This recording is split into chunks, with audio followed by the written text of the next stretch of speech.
Good evening and namaskar. I'm back yet again for the concluding lecture on a portion of the Mandukya Upanishad. The subject is, who am I? I was warned by some of the students that the audience might be very negligible because there is apparently a cricket match, which is very attractive. But, surprise, we have a fairly large number here, and you are to be congratulated for turning up for something like Mandukya Upanishad, Mandukya Karika, choosing it over the cricket match and other methods of relaxation on this Sunday evening. I'll just quickly recapitulate what we have done, the position where we are in at present before we go ahead. These are, what's in your hand, are the Karikas, the verses written by Gaudapada Acharya explaining the 7th mantra.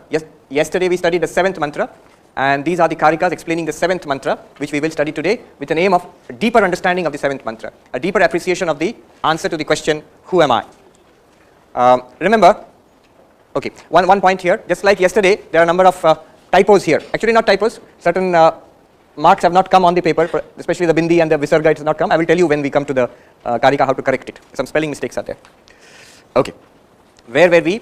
The question we are facing is, who am I? And the smallest of the Upanishads, and maybe the most powerful of the Upanishads, the Mandukya Upanishad, they say that Mandukyam ekameva alam mumukshunam vimuktaye, for the liberation of those who want liberation, moksha. For them Mandukya itself is sufficient. And the 7th mantra which we studied yesterday is the core, is the heart of the Mandukya Upanishad. What did it tell us? It said, look at our lives. Throughout our day we pass through 3 states. Now we are awake, later at night we will dream and maybe have deep sleep also. So one of our states is I am the waker, and the next one is the dreamer, and then deep sleep. Let's call him the sleeper. These are not 3 separate persons, it is the one and the same person. We, you or I, we all go through these 3 identities, and we will call this the knower. What does this person know? The known or knowable, or the known or the knowable. It is the waking world. Waking world means not that the world is awake, it means the world we experience when we are awake. Then there is the dream world. The dreamer experiences the dream world, and the sleeper experiences deep sleep, or we can call it the sleep blankness. So this is the known, this is the knower and the known, what we experience in the waking, in dream and in deep sleep. And what is the stage called? This is the waking stage, dream stage or state, better to call it the state.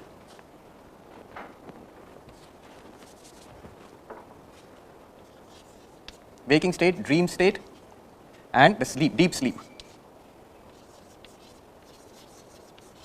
And what we learnt was, by an analysis of these experiences, all of us have these experiences, nothing very spiritual about it. It's our day-to-day experience. The Upanishad says, take a look at these experiences. The waker and the dreamer are different. The dreamer and the sleeper are different. They're different from each other because what happens to the waker is not remembered in dream. What happens to the dreamer is falsified when you wake up, and to the sleeper is somebody else. I mean, they are exclusive. Just as a bangle is not a necklace is not a ring. They're separate from each other as bangle, necklace and ring. So, apart from this, there is a reality. How do you know there is a reality apart from it? Because though they are exclusive, they are separate, we all say, I am the waker, I who was awake, I who was dreaming, I was in deep sleep, and I am awake again. So I claim all these states for myself. Who is that I? Who is that I common to all these 3? Yet they being different from each other, there is something common running through all of them, and that is pure consciousness, and that is what we realized as the Turiyam, the 4th. The Turiyam or Turiya, the 4th one. There is something apart from the waker, the dreamer and the sleeper, which is our true nature, the pure consciousness, and that does not exist apart from them, that actually exists in and through them. Just as gold that is not found apart from the ornaments, but it is the very nature of the ornaments. In the same way, it is the pure consciousness which appears as the waker, it is the pure consciousness which appears as the dreamer, it is the pure consciousness which appears as the sleeper. Just like a gentleman who opens his shop and conducts business during daytime, so he's the businessman, and the same man shuts down the shop and goes to his room and watches TV, relaxes in the evening, and then goes to his bedroom and goes to sleep. Now the man is the same, but in one case, in the shop, he's dealing with the external world, buying and selling, and you can call him the shopkeeper, the one who has transactions with the world. In the second state, the same person, he has no contact with anybody else, but he watches a movie on the TV, and after that he goes to the bedroom and goes to sleep. 3 rooms, Three types of activities, three names. We can call him the shopkeeper, the relaxer, and the sleeper. And three rooms are there, three types of activities are there, and three names are there. But the person is one and the same. It's the same person. In the same way, it is the same consciousness, dealing with the external world like a shopkeeper, buying and selling with the external world, with a body and mind, is called the waker.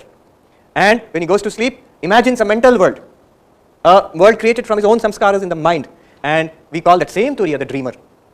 And then nothing, blankness. In deep sleep, we call the same Turiya the sleeper. And again he comes back in this form. Now what Gaudapada Acharya will do, he will explore this concept further and make it clear to us. And certain terms are introduced. These terms you must learn to understand these karikas. The terms are to be understood. Waker, he gives the name Vishwa. Waker is given the name Vishwa. Who is Vishwa? Who is this strange person? Nobody, you. Right now, all of us, what we are right now, Gaudapada Acharya calls Vishwa. Then the dreamer, Gaudapada Acharya gives the name Taijasa. These are the technical names are given. Vishwa, Taijasa, these are from the Upanishad itself. We have not gone through the mantras. The earlier mantras were there. In that the names have been given by the Upanishad. The one who is dreaming is called Taijasa, and there is a reason why such names are given. We will not go into that. When you are dreaming, you yourself, your name becomes Taijasa. When you are in deep sleep, the name given is Pragya. Pragya.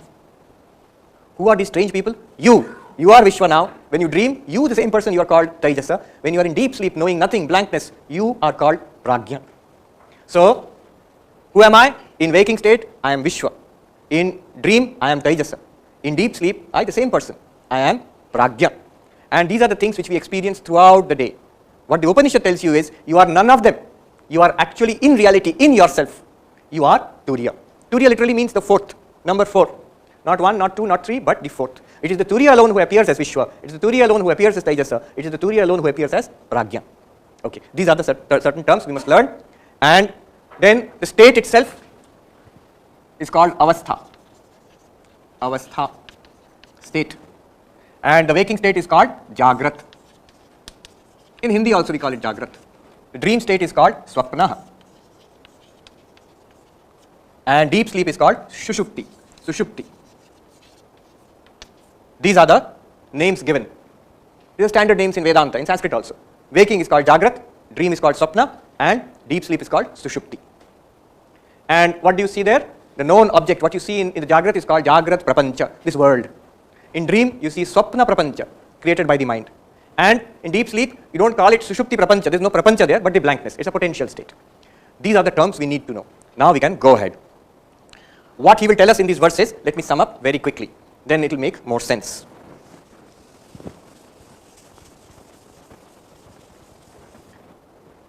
A fundamental idea of Advaita Vedanta. See, ignorance causes error. There is a rope in the darkness, a standard example in Advaita Vedanta, stock example, a rope in semi-darkness. I don't know it is there, I see something, and the next moment it may not be a rope, it might be a computer cable, and the next moment I think it's a snake. The Sanskrit term is Rajju, Rajju means rope, and the term for snake is Sarpa. So Rajju is the reality which I do not know. Not knowing that reality, I suddenly mistake it for a snake, and I say there is a Sarpa, Sarpa Brahma. Brahma means delusion, mistake. What caused me to see the snake? There is no snake, but for a moment I actually saw a snake, a mistake, it's a mistake. What caused it? It is an ignorance of the rope. The reality, I am ignorant of the reality, I don't know what it is, therefore I mistake it to be a snake. Maybe because of my samskaras, somebody might mistake it to be a garland thrown away, somebody might mistake it to be a crack on the earth. In Sanskrit they say, Sarpa, Bhuchidra, Mala, these are Vikalpa, various types of mistakes we might make. But the truth is that it is a snake, and it's a rope, and my ignorance of the rope caused me to see it as a snake. So ignorance of the reality causes me to make a mistake about the reality. This is a fundamental concept. Just as I am ignorant of the rope and I see a snake, similarly the claim is you are ignorant about Turiya. And what do you see? Right now you are seeing Vishwa. You are experiencing yourself as Vishwa. Who am I? Upanishad tells you that you are Turiya. But what do you feel? What do I feel? I feel I am this person limited by body and mind. This is what I am. This is called Vishwa. Why do I think I am Vishwa? Because the Upanishad tells you, you do not know your true nature. Because you did not know the rope, you mistook it for a snake. Because you do not know yourself, realize yourself as Turiya, as pure consciousness, you think of yourself as a body and mind. This is the basic idea. Now see how he uses this.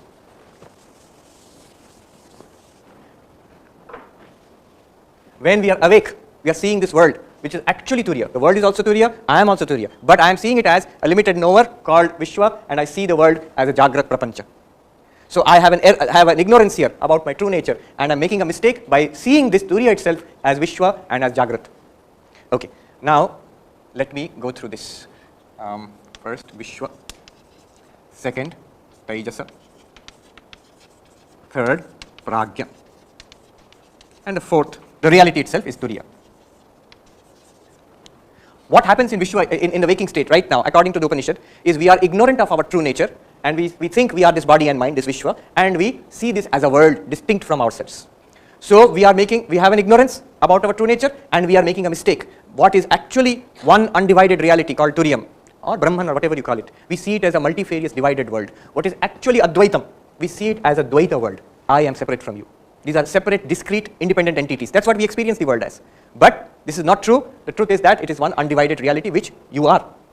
So in this waking state, my point is, we have ignorance as well as error, according to the Upanishad. We are ignorant of our true reality, and we make an error. What is the error? I am this body and mind, these are all separate from me.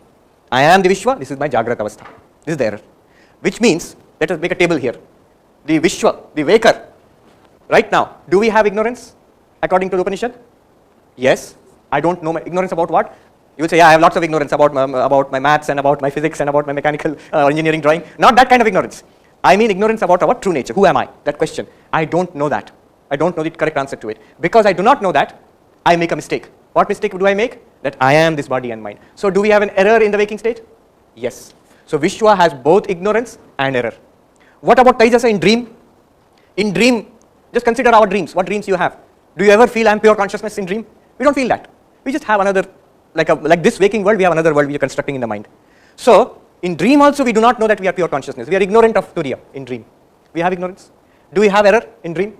Yes, we have error. Because we are seeing a different world which is apart from us. We are seeing a dream body. Only after waking up we think it's a dream, but there it seems to be pretty real. Prajna, very interesting. What do we have there? I am asleep and it's a blankness. I don't even know that I am asleep. I don't know anything. I don't know myself. I do not know the world also. Nothing. Just blankness. Now, in Prajna, do I have ignorance? Yes, we have ignorance. Because I don't know the I don't know myself. Who am I? Remember, ignorance about what? I do not know myself. So in Prajna, we have ignorance. Do we have error? No. Very good. We don't have error. In Prajna, we do not have error. In deep sleep, the error of Dvaita, that there is a separate existence apart from me, that error is not there. The knowledge of Advaita is also not there, but the error of Dvaita is not there. No error is there in deep sleep, but ignorance is there. I do not know anything. Let alone, I do not know who am I do not know the world also.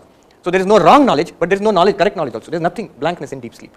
And they say, Gaudapada Acharya will mention, in Turiya, there is neither ignorance nor error. When we realize ourselves as Turiya, then there is no ignorance anymore. I know that I am pure consciousness, and there will be no error anymore.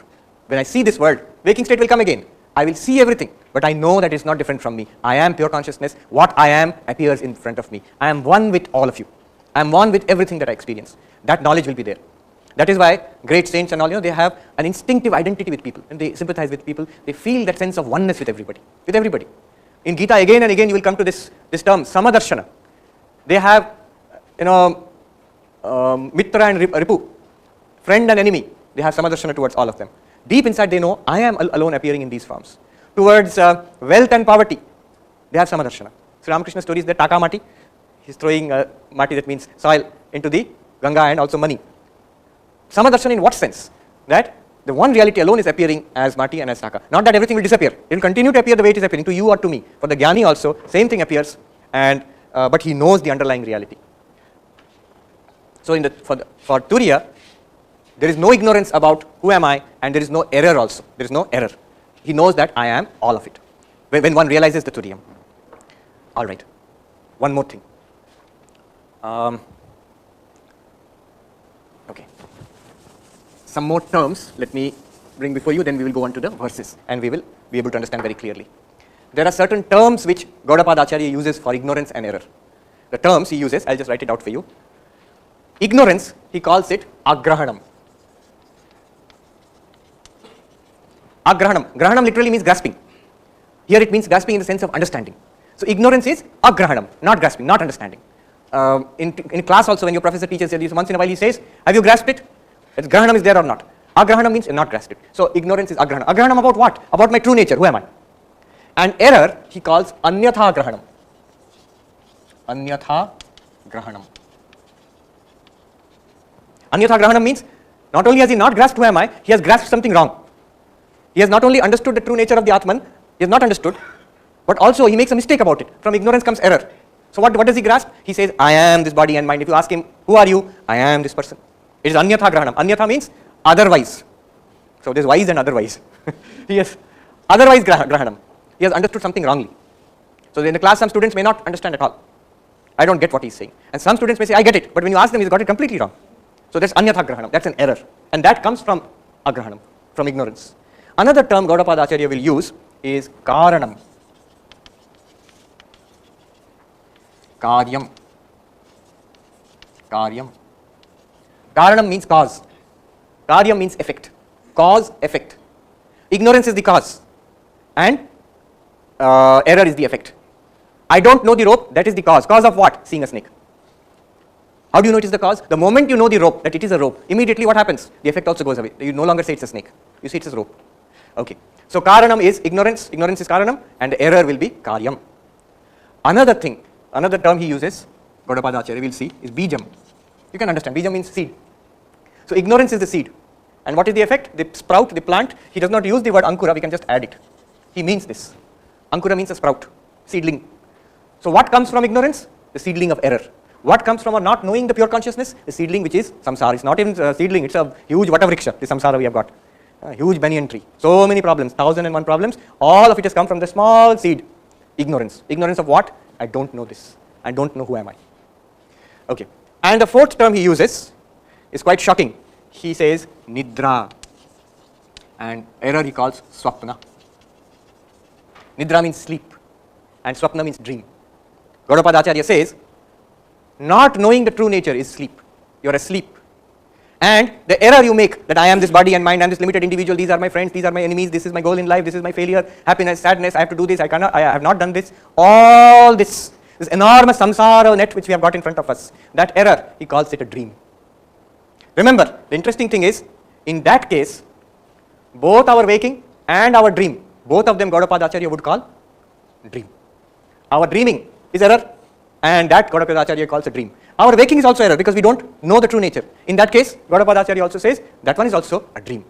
In fact, this is a source, where Advaitin is supposed to say that your life is like a dream, swapnavat. It comes from this. Gaudapada Acharya says both your dream is also a dream, and the waking which you have got, that's also a dream. That's also a dream. There's a beautiful story about the Buddha. After getting his realization, he was walking towards Rajakriha, I think, and where he gave the first sermon, I think Sarnath, towards Sarnath. And the story is, a shepherd boy saw him and he was so amazed by the appearance of the Buddha. He asked him, what are you? Houston Smith, in his introduction to Buddhism, he writes, many people have been asked, who are you? Very few in the history of mankind have been asked, what are you? What are you? Are you a devata, a god? Buddha said, no. Are you an angel? A devaduta or something like that? Buddha says, no. Are you a human being? Buddha says, no. Then what are you? Buddha says, I am Buddha, the awakened. I am Buddha, the awakened. Meaning thereby, we are not awake. We are in the sleep of ignorance, making the dream of error. We are in the sleep of ignorance. We do not know who we are. And we are dreaming all sorts of dreams. That we are these individual bodies and minds, we are born, we are happy, we are sad, we are struggling, and we'll soon die, and it's all over. All the time, we are the consciousness illumining this entire drama, which is going on in front of this consciousness. So these are the terms Gaudapada Acharya uses. Agrahanam, anyatha grahanam. Not knowing, knowing wrongly. Karanam, the cause, ignorance. Karyam, the effect, error. Bijam, the seed, ignorance. Ankura, he does not say, we are adding. Nidra, sleep of ignorance. Swapna, the dream of error. And now we will go into the Karika, and then you can see we can easily follow with this background.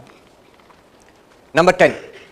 These are the Karikas written by Gaudapada Acharya, explaining the 7th mantra of the Upanishad, Mandukya Upanishad, expanding on that mantra, clarifying the meanings.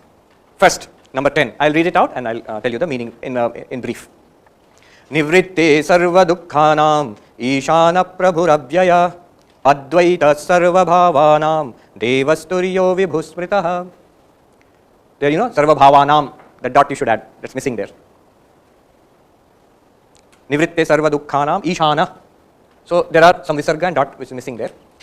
What does it mean?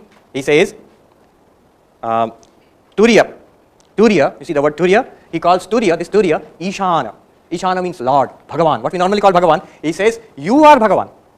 You are Ishana, you are God. In fact, this is the meaning of the Mahavakyas, Tattvamasi. You are that. This is God. God in what sense? Ishana literally means the powerful. Powerful in what sense? Nivritte sarva dukkhanam. He is beyond all dukkhas. He means you. In your true nature, you are beyond all suffering. When? Right now. Right now you are beyond all suffering. In what sense? Suffering belongs to the body or to the mind. Suffering belongs to the body in the physical world. Suffering belongs to your nightmares and dreams in the dream world. And potentially, it's all hidden in the deep sleep. It's not, you cannot experience it, but it's there. Again, when you wake up, the suffering will come. But this Turiya is beyond all that, untouched by the suffering of the waking state, the dream state, and the potential in the sleep state. Untouched in what sense? It is there. It will come. The pain in the body also will come to us and to the Jnani also. The difference is, we think it is, I am in pain. I am suffering. Bahut kasht hai. The Jnani feels, I am the Sakshi of this pain. The pain is there in the body. Mind also cognizes it is pain. And I am the Sakshi. I am not affected by the pain. He is not using willpower there. I have no pain, I have no pain. I pinch him and then ouch. Not like that. He knows I have no pain. It's just like the light falling on this. You know, if the same sunlight falls on the ditch, falls on the Ganga, falls on the Himalayas, it is not polluted by the ditch, it is not purified by the Ganga also. It illumines your consciousness. You illumine the suffering of the waking world. You illumine the nightmare of the dream world. You illumine the blankness of the deep sleep. You know, some people say in deep sleep there is no consciousness. Why are you saying the consciousness is illumining the blankness? I'll tell you an interesting story. In Institute of Culture, Ramakrishna Mission Institute of Culture, Gold Park in Kolkata, about 10 years back there was a conference on consciousness studies. So there was this neuroscientist, philosophers. Finally in one session, a philosopher, Indian philosopher, he asked a neuroscientist who had come from UK, he said, doctor, according to neuroscience, in sleep or you know, in deep sleep, for example, in this deep sleep, is there consciousness or not? And the neuroscientist said, no, in deep sleep there is no consciousness. According to our definition of consciousness, there is no consciousness in deep sleep. And this philosopher replied, this is the difference between Indian philosophy and modern neuroscience, because according to Indian philosophy, in deep sleep there is only consciousness. In neuroscience, there is no consciousness in deep sleep. From the point of view of Advaita Vedanta, there is only consciousness in deep sleep. What does it mean? It means this. Imagine there's a vehicle, it's a very good example, climbing a hill, a car, and there are the headlights of the car with beams, and in the headlight of the car in the dark, you can see insects flying past. If you have ever had that experience, you will know raindrops are falling, you can see in the headlight of the car, and you can see the beams of the car, headlight. As you come to the peak of the hill, there's nothing in front, the lights shine out. Suppose the sky is very clear, moonless night, sky is very clear, the lights shine out to infinity.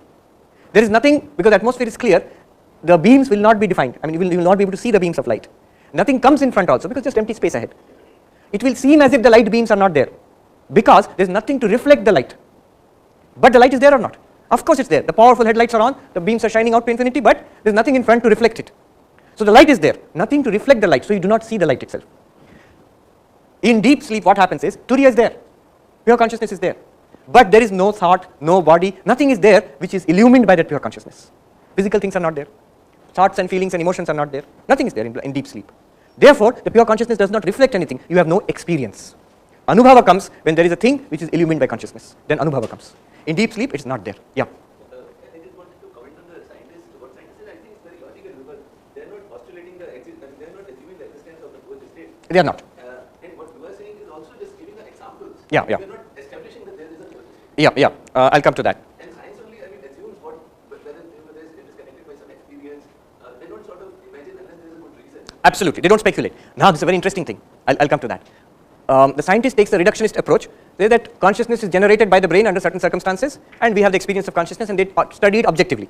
So he will say there is no consciousness because first of all the patient or the person does not report any consciousness, nor do we see the brain activities normally linked with consciousness. If you do fMRI, you will not see that.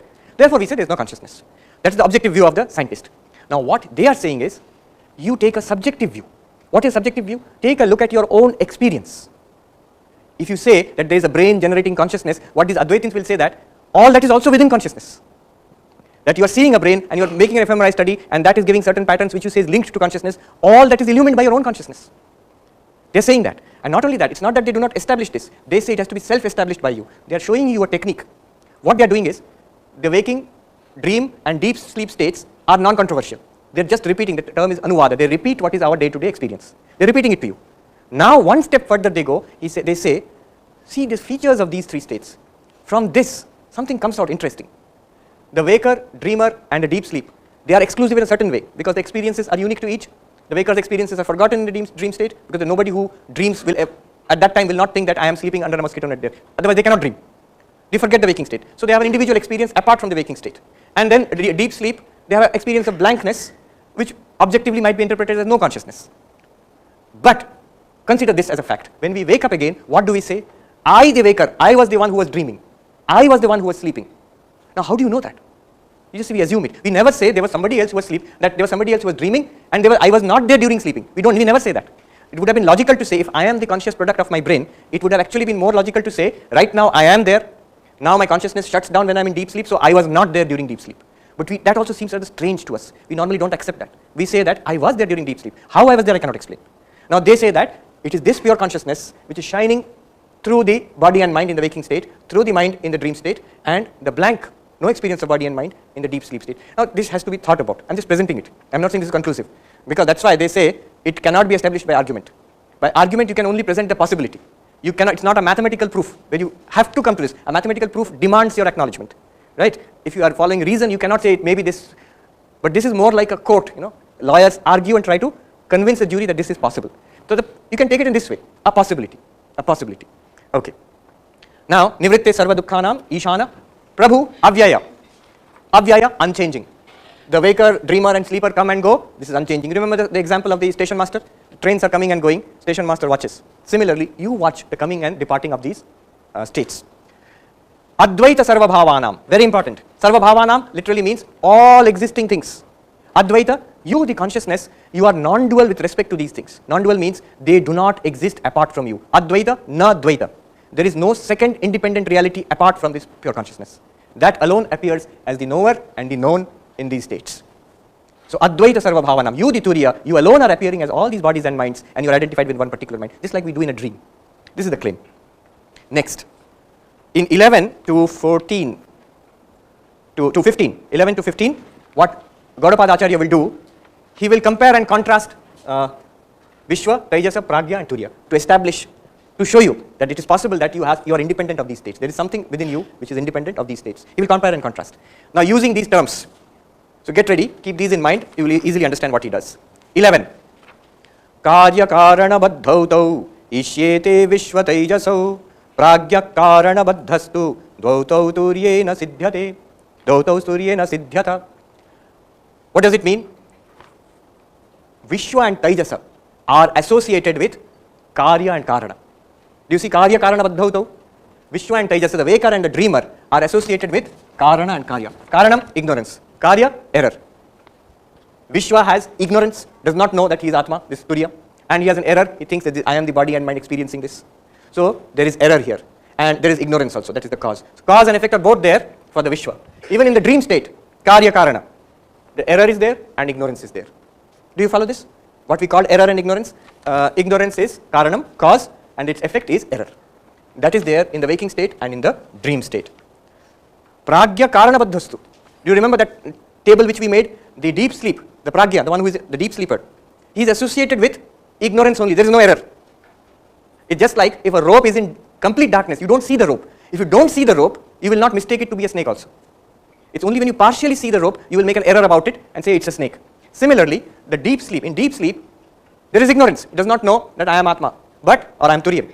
But there is no error. He does not think that I am body and mind going through so many troubles. In deep sleep, there is no dukkha also. Very interesting. In deep sleep, there is no dukkha also. There are some interesting characteristics of deep sleep. The worst patient who is suffering with great pain, with maybe cancer or something about to die, when that patient in the ICU is in deep sleep, does not have any problem at all. From his point of view. Of course, my body is dying. But from his experience, phenomenologically speaking, he does not experience anything, and none of the dukkha also. That's one interesting characteristic. The second characteristic is, my experience and your experience just now are different. You are experiencing in one way, I am experiencing another way. In our dreams also, your dreams are different, my dreams are different. But your deep sleep and my deep sleep are exactly the same. Not only that, Upanishad says, if there is a deep sleep of a mosquito, a lion, a tiger, and a human being, a PhD and an illiterate person, all of them, they have exactly the same type of deep sleep. The nature of deep sleep is same for all, because it's ignorance. It's complete darkness. There is no speciality, no differentiation there. Yeah. It's like in a sense of experience, we don't experience anything. It's blankness. But they are saying, that's very interesting. The common way of thinking is we don't experience anything. But they are saying, do you not experience the lack of experience? Otherwise, you know what is the common experience when we have after we get up? I slept like a log of wood. I did not know anything. Sukham aham aswapsam na kinchid avedisham. I did not know anything. Now, you would not say that. The correct feeling would be, I was dreaming, now I am awake. I feel fresh. In between, I did not know anything. What does this statement mean? And there are many arguments on this. Some say that you infer it after you see the clock. Okay, 6 hours have passed, so I must have slept deeply. But it's not an inference, it's a direct experience. That's what they're pointing to. It's a very subtle thing, but what these Advaitins are telling you, you please consider that. Try to see it from their point of view. You will at least see something mysterious happening there. An experience, illumination of a blankness. Two questions, just I'll come back to it. One gentleman there. Yes.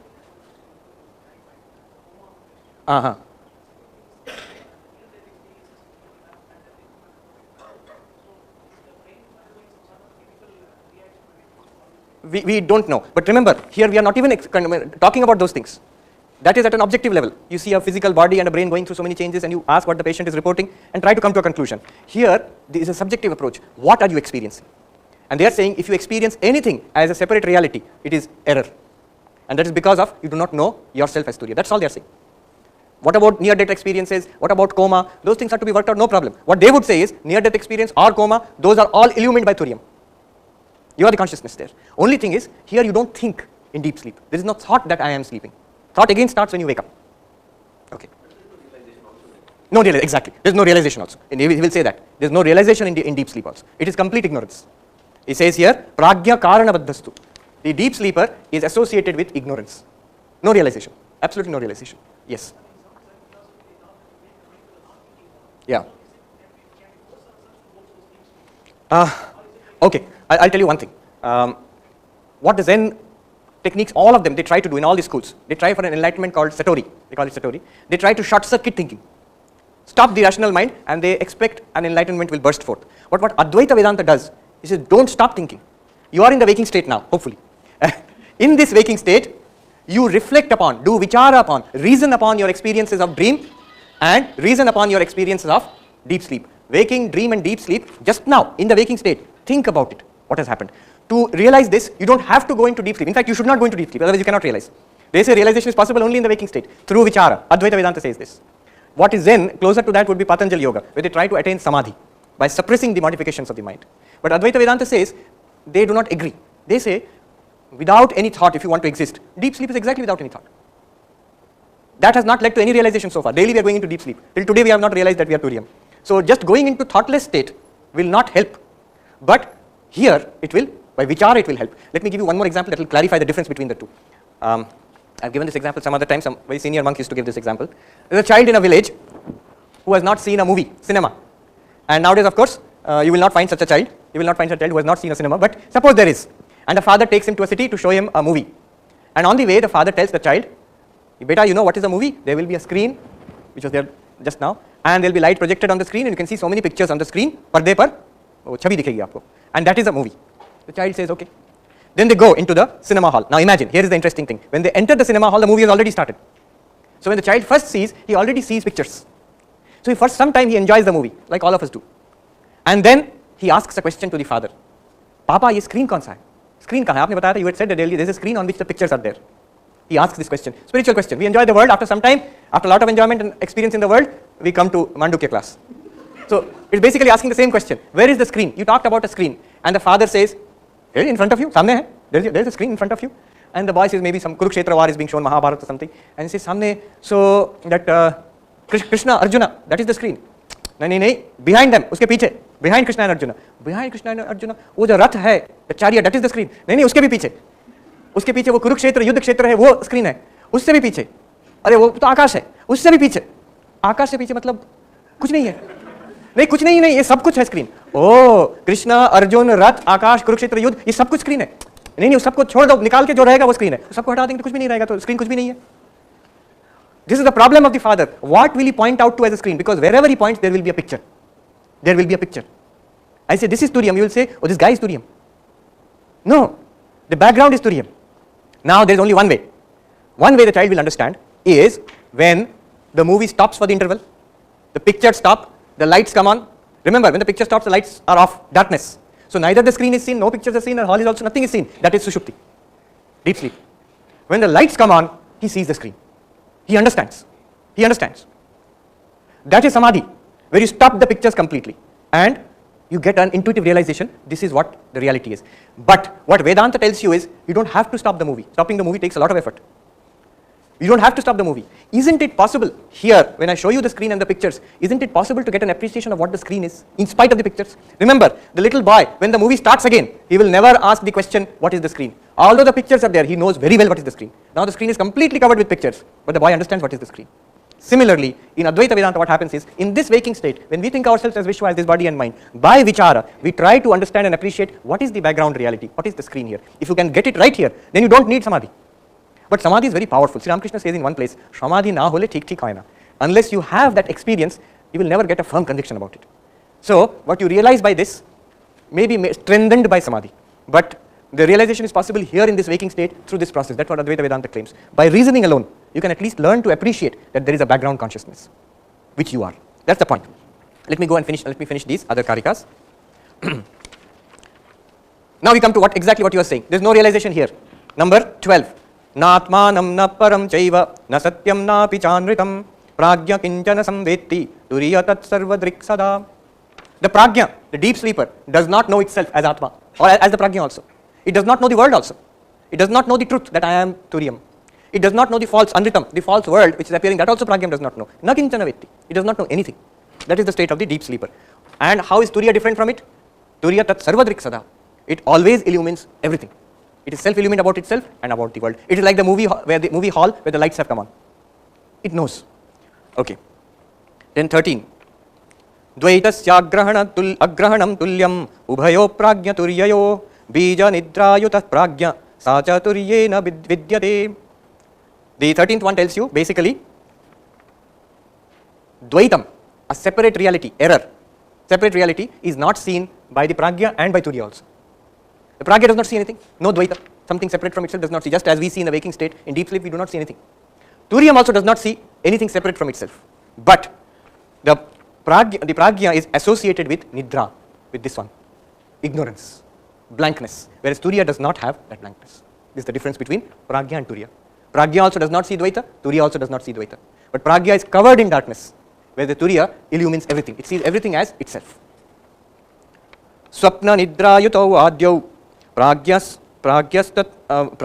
tu aswapna nidraya aswapna nidraya na nidra naiva cha swapna turiye pashyanti nishchita. Those who understand this philosophy, nishchita, those who have realized this, what do they say?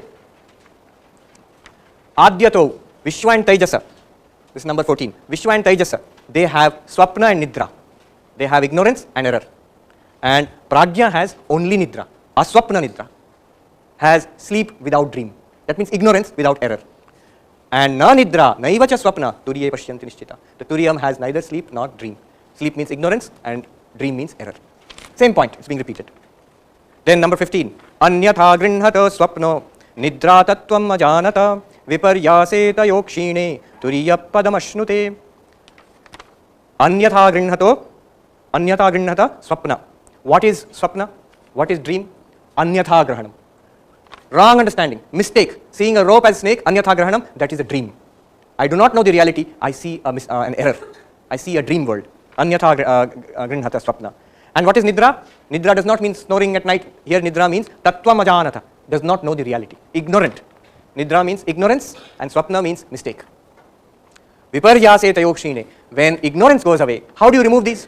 How do you remove these? How do you remove the problem of the false snake? You see the snake, the rope is seen as a snake, mistaken as a snake. How do you remove that snake? Clap, drive away, chase it with a stick. It will not go. It will go only when you see the rope as a rope. You see the snake that it is actually a rope. When you see the tattvam, realize the tattvam, the error also goes away. So what you have to do is remove the ignorance. How will the ignorance be removed? By knowledge. Ignorance is removed by knowledge. When ignorance goes, viparyaseta yokshine, when the ignorance in these two states is reduced, is removed. How is it removed? By knowledge. Then what happens? You realize yourself as Turiyam. And what about the error? When ignorance goes, error will also go. When you realize the rope as a rope, the snake will automatically go away. Actually, there is no snake which will go away. It's just an error. Then number 16. Question always arises. Then how did this ignorance start? After you talk about Advaita in any class, anywhere, somebody will ask the question, okay, we are in ignorance, but how did it start? So here is look at the answer. Gaudapada Acharya knows that. 1200 years ago he has written this karika.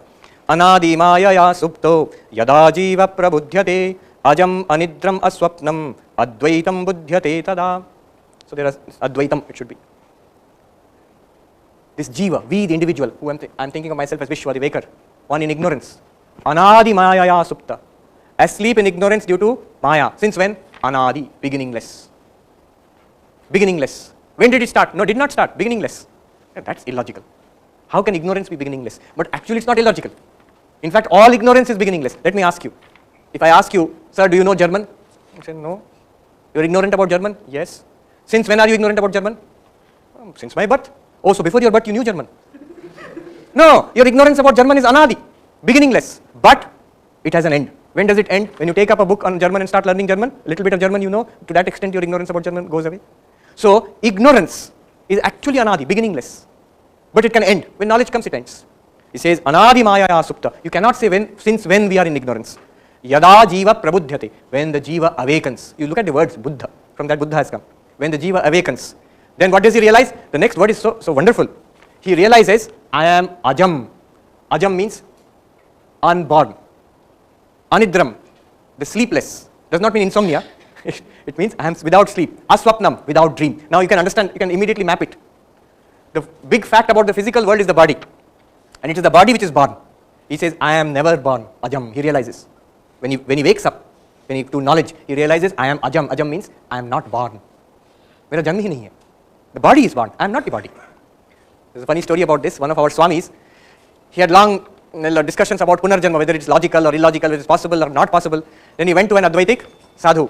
Then Anidram, no sleep also. Pragya, sleep means ignorance. So Anidram means not the Pragya. He is never the Pragya also. Then Aswapnam, not the Taijasa, not the dreamer also. Then what am I? Apart from them, yes, and at the same time Advaitam. Advaitam means non-dual. There is no waker, dreamer or sleeper apart from me. I am the only reality. These are appearances. It is not that there is a shopkeeper and there is a person watching the TV and there is a sleeper in the bedroom, 3 persons are there and there is one more real person. There is only one person who appears as the shopkeeper and the person watching a TV and sleeping in his bedroom. Only one person. And that is the Turiam. You are the Turiam. Next. Another big question comes. After realization, Swamiji, will this world disappear? Big burst of light will be there. World will disappear.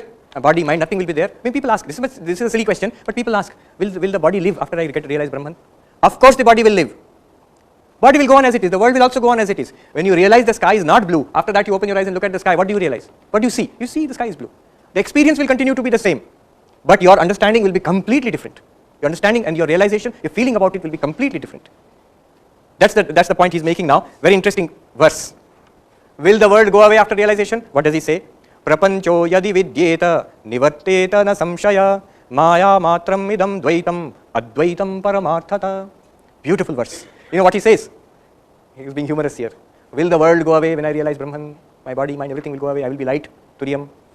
He says, if the world was there, then the question of it staying or going away would have come. There is no such world at all. Will the snake run away after I realize it is a rope? The correct answer is, there is no snake to run away at all. No snake will go away. What snake is there? Will the snake die when I realize it's a rope? No. Why not? It will still remain. It will neither remain nor will it die. Because there is no snake. If there was a snake, the question of it going away would have come. When you realize it is a rope, will you say, will the wildlife people say there is now one less snake in the world? No. Number of snakes is still the same because that snake was not there at all. Prapancho yadi vidyeta. If the world existed, nivartetana samshaya, no doubt it would have gone away. But the world does not exist. So what happens? Maya matram idam sarvam. It is an error. Just like the snake was an error, it is an error. Maya matram idam sarvam advaitam paramarthata. It is one undivided reality. Advaitam, non-dual reality. You are all this. There is no world separate from you which has to be driven away. But will this all exist? You exist. This will continue to appear. Earlier it was appearing as something apart from you. Now with no doubt at all, you know you are one with everything. This is what will happen. Then this question, a gentleman you asked yesterday. Who knows then? Who learns all this? If I am Turiyam, then who is listening to all this? Who is in error? Who will get realization? So the last verse here.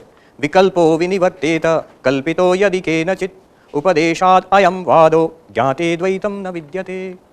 He says, all these differences would disappear, just like the earlier verse. All these differences, Guru Shishya, knower and known. I am the Ajnani who has realized now Turiyam. These differences would disappear if these differences were there to begin with. He says, Upadeshad ayam vada. All these distinctions have been set forth by the Upanishad for purposes of instruction. Because we feel it this way. Upanishad says, okay, you are Shishya, here is the Guru, here is Mandukya, read it, get realization. After that what happens?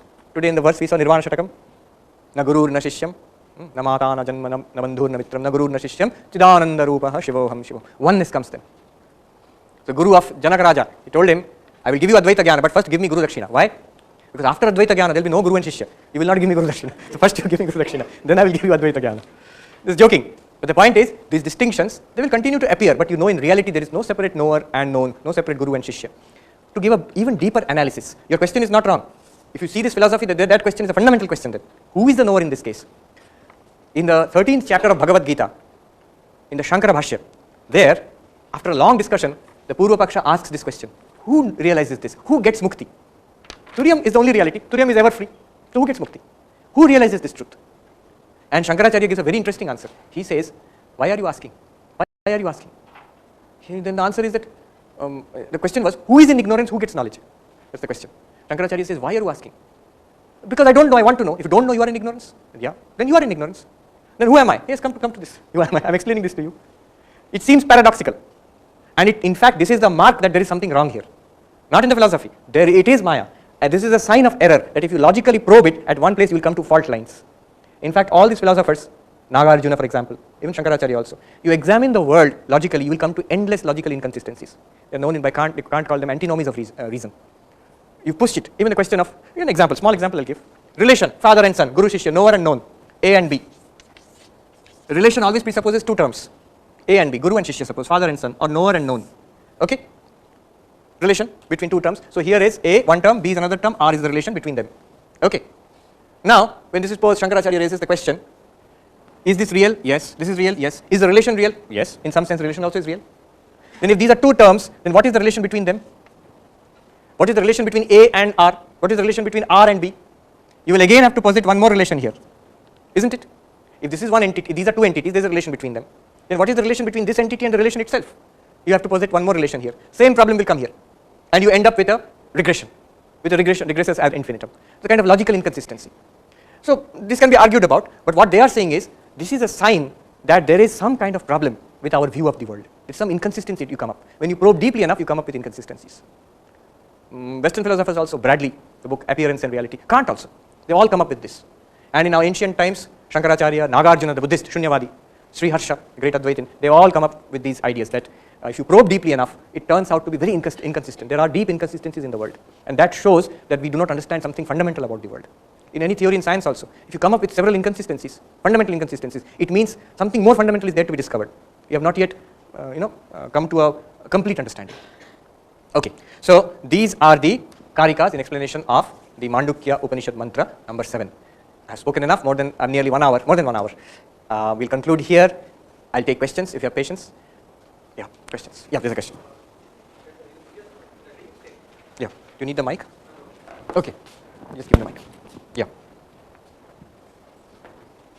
In the dream state? Yeah. In the dream state, we experience a sort of helplessness that we are the victim of the dream. Yeah.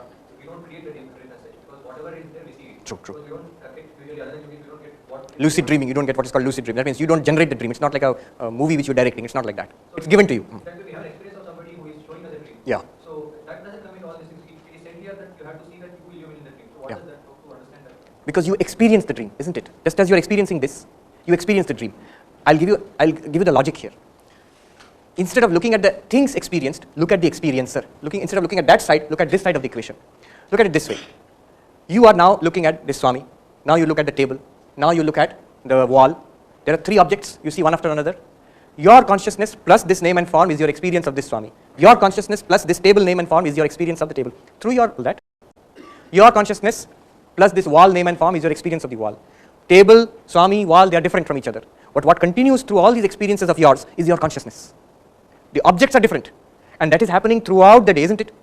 Throughout the day, a consciousness is continuously illumining different objects, giving you experience of the objects. Normally what do? We focus on the object. Here is Swami, here is the table, here is the wall, here is Sukha, here is Dukkha. But in all of them, one consciousness is flowing through that. The objects keep changing, the consciousness does not change. You see, now I have one thought, now I have a different thought. How is it not changing? The thoughts have changed, the contents of the thoughts have changed, but the light, the consciousness which illumines these thoughts has not changed. This is what they are saying. Next, extend it to the dream. The waking state completely goes away. You are in deep sleep, or you go to sleep, you forget that you are on a bed and under a mosquito net and sleeping, but what is your subjective experience? Many things are happening, you don't even know it's a dream. People are there, animals and birds and buildings are there, you are also there in a body there, in the dream. Now those objects are changing, but that consciousness, the same consciousness which was till now watching the waking state, is watching the dream state also. After some time, everything stops. There's blankness, neither these objects, nor the dream objects, nothing. That, including your mind, even the thought, I am somebody, that also disappears. And that blankness is illumined by that consciousness. This continuous consciousness throughout is what they are pointing to. That is illumining all experiences. Is there mind in sleep? In deep sleep, according to Advaita Vedanta, mind is in a potential state. Body, mind, everything is in a potential state from your point of view, not from the objective point of view. Objective point of view, the person, the fellow is sleeping on the bed under a mosquito net and snoring maybe. But from the person's point of view, it's just a blankness. And mind is in a potential form from Advaita Vedanta point of view. From Patanjali Yoga point of view, deep sleep is also one other vritti of the mind. Mind has several vrittis. So deep sleep is also taken as a vritti of the mind. So mind is very much there in deep sleep for yoga, Patanjali Yoga philosophy. Advaita Vedanta does not say that. In Advaita Vedanta, only ignorance, the pragya, only consciousness plus ignorance is deep sleep. Because if ignorance is there, if your consciousness not having ignorance, then No. something has been. So you have to, so they, Advaita Vedanta speaks about a karana sharira, which is ignorance itself. You can say that the mind, the ignorance aspect of the mind alone is there. You can say that. Yeah, one, go ahead. From all the analysis, it seems that Ishvara has been coming anywhere. Even Swami Sarvapriyananda written a book, Enlightenment Without God. So does this, it takes us towards sort of getting away from the God? Let me tell you, in Advaita Vedanta, you see, we have not done the sixth mantra. We have gone straight to the seventh mantra. In the sixth mantra, it says, in deep sleep, you are this pragya associated with your blankness, ignorance. That's what we experience. In deep sleep, I am pragya with blankness, nothing else. This is individually. Now it says you think about the totality of all beings. Consciousness, Chaitanyam, this consciousness, with total ignorance, ignorance of all beings. It is called Ishvara. In fact, the word Ishvara is used in the sixth mantra. What is this? This is the Turiya. Plus, this is Maya. The consciousness with the power of Maya is called Ishvara. Consciousness with the power of Maya is called Ishvara in Vedanta. Pure consciousness without the power of Maya, without reference to it, if you see pure consciousness, here Ishvara and you are one and the same. Ishvara is called Tat, you are called Tvam, so Tat Tvamasi.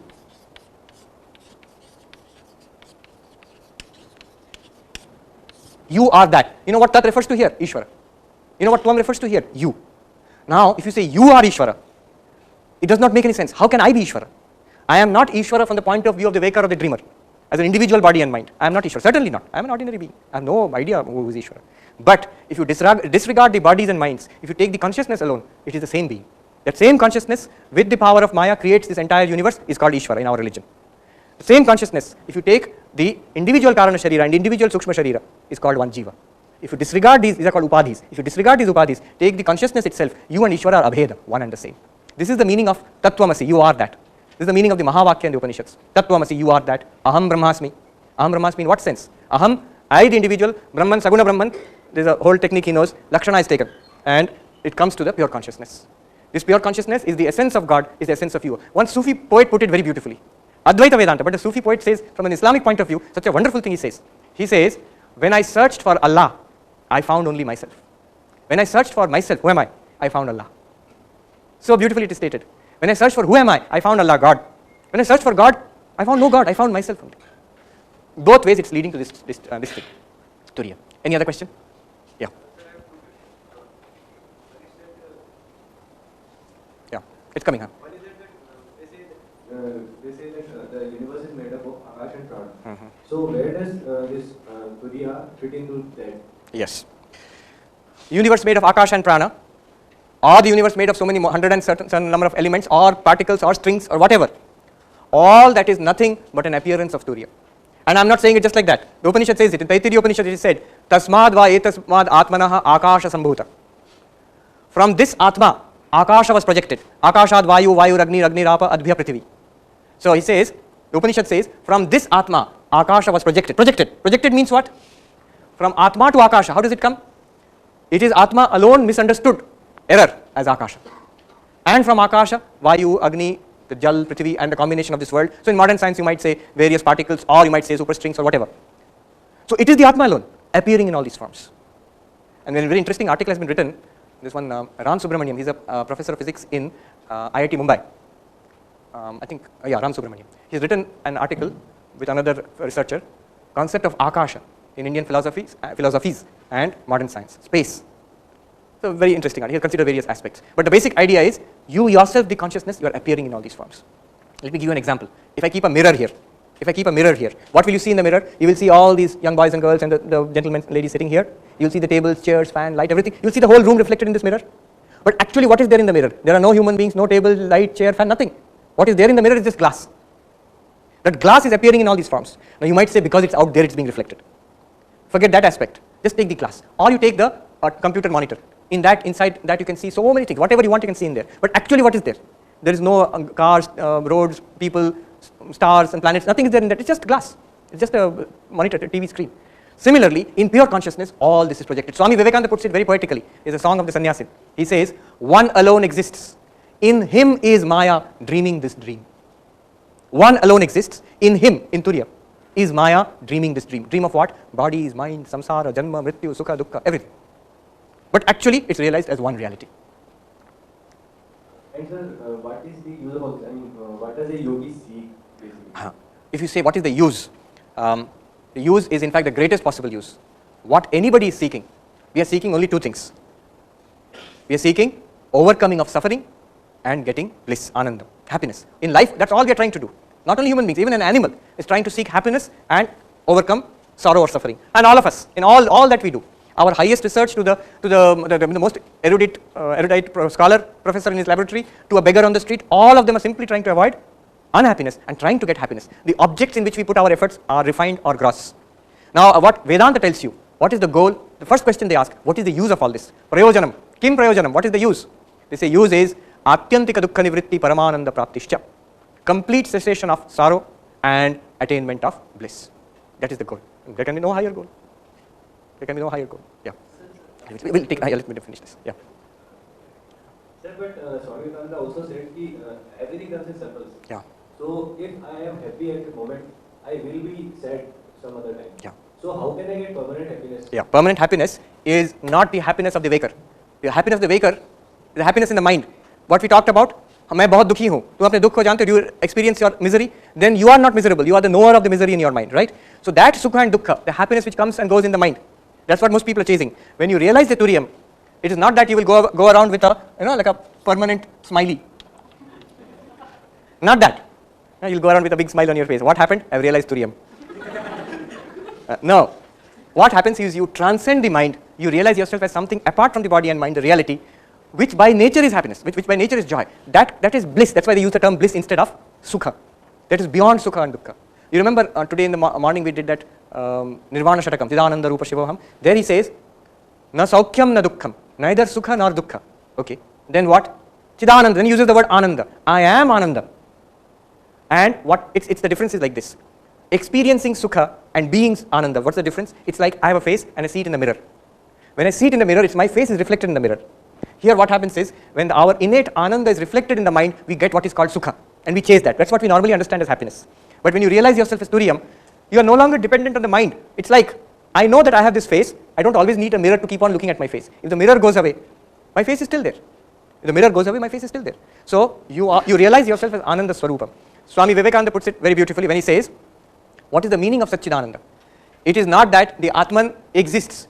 It is existence itself. It is not that the Atman knows. It is knowledge itself.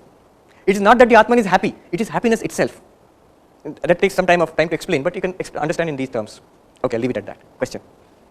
Sir, you said that once the ignorance is removed, then the error goes off itself. Yeah. So, sir, now we have come to know that okay, we are not begging, we are not praying, we have the Turiyam. Yeah. So, is it that we have lost, we have, the ignorance has been removed? No. No. We have to gain some knowledge, but Yeah. exactly that knowledge is. True. That is a good question. What do we know? What now? You say that knowledge will remove ignorance will, and when ignorance goes, error will go away. Now the question is, what knowledge? What knowledge? Isn't this knowledge? Yes. Advaita Vedanta says this is called paroksha jnana. Paroksha means indirect knowledge, not direct. So what is my direct knowledge? That I am this body and mind. What is the indirect knowledge? I have read in a book or heard in a lecture, I am not body and mind, I am something called pure consciousness within quotes. Now, the principle is, indirect knowledge can never cut away direct ignorance. It has to be direct knowledge. I must actually feel it so. Otherwise it will not go away. It must come directly. How will that come? How will that come? There is a process. They call it Shravana, Manana, Nididhyasana. Mananam, Shravanam, Mananam and Nididhyasanam. Shravanam, hearing, literally means hearing. Mananam, thinking, reasoning. Nididhyasanam, meditation. What happens? This is very rough way of putting it, but the precise meaning is this. I'll just tell you in one sentence each what is it. Shravanam is systematically listening to these truths or studying these truths, systematically. When is Shravanam complete? When is it successful? At the end of Shravanam, you must be able to claim that I have understood what they want to say. I have understood what they want to say. What the Swami was trying to teach, I have understood it. I have grasped it, Grahanam. I have grasped it, at least intellectually I have grasped what he is trying to say. That is the end of Shravanam. Isn't that enough? No, that is not enough. What will happen after this is, okay, I get it, what you are trying to say. I studied it systematically, what the Upanishad is trying to say, I get it, but I don't believe it. I understand what you are saying, but I don't believe it. Why? There are so many doubts now. Unless you understand, there can be no doubts. If I simply don't get it, what is Turiya, what is Vishwa, all this is completely confusing, then Shravanam is to be repeated. You have to get it clear. Once it is clear, okay, they are saying that I am pure consciousness. Well, I don't buy it. I don't believe it. Why don't you buy it? Why don't you believe it? Take up your doubts one by one. And those doubts have to be cleared away at this stage called Mananam. And there are whole books devoted to this. Every possible question you can imagine, and though many which you cannot imagine also, they have been asked. And they have been answered. I mean, I still have not faced a question which I have not been able to think out to my satisfaction at least. So, Mananam. At the end of Mananam, how do you know Mananam is over? At the end of Mananam, you will say, I am convinced, I believe it. At the end of Shravanam, I get it, what you are trying to say. At the end, but the doubt is, I don't believe it. At the end of Mananam, okay, it's possible. I think this is true. I think this is true. I believe it is true. But again, what is the problem? I don't feel it. I still feel I am this body and mind. I don't feel it. It's not a living reality. It's something that I have understood and I believe it. But I don't feel it yet. It's not living for me. If somebody pierces my hand, pinches me, I say, oh, it hurts. Now, this truth which you have understood and now you are convinced, you have to drive it deep within you through meditation. Swami Vivekananda says, tell yourself again and again, I am he, soham, until the truth tingles with every drop of your blood. You are convinced about it. If you start here, it will not work. It will be brainwashing only. You first have to study it properly. You have to understand what they say. Work it out logically. So you have, at least you personally have no more doubts about it. Raise every possible question. And then you have no more doubts. Then you drive it deep. If you are not convinced, simply repeating it will not help. It will not be helpful. Then at the end of this process comes an intuitive grasp that yes, till now I was thinking I am this individual, separate individual from all, but now I realize the screen. I realize myself as consciousness in which all this is shining. One unbroken, unchanging consciousness. That is Turiyam, the fourth. Okay, and one more question, then we'll stop. We can carry this outside the hall because it's already late. Yeah.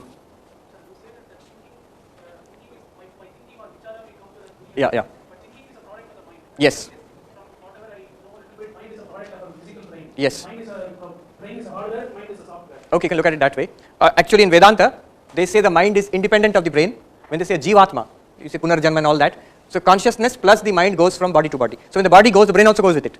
So unless the mind is in some sense independent of the brain, it cannot go from one body to another. So Punarjanma won't be possible. Anyhow, but that does not affect this discussion. Mind is an entity, a material entity. It may be a subtle material entity, but it's a material entity. Now see, the problem here is ignorance. Where is ignorance? Ignorance cannot be in my thumb. Any knowledge and any ignorance must be in the mind only. See, the Turiya is perfect. Just now itself Turiya is perfect. You are perfect as it is. But the problem is you don't know it, and this don't know is called ignorance. Where is this ignorance? In your mind. Now where does knowledge have to come? Knowledge can come only in one place. It cannot come in my thumb or it cannot come in the air. It can come in the mind only.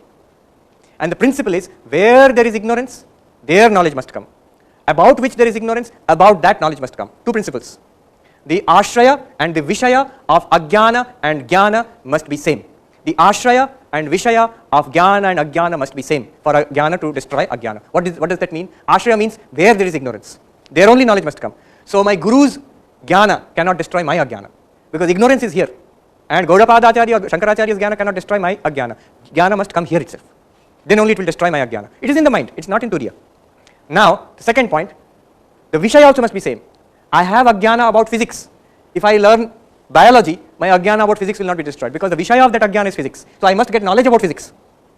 The vishaya of the jnana and ajnana must be same, they must coincide. So the vishaya of the ajnana here is myself. Who am I? I don't know myself. So I need knowledge about myself.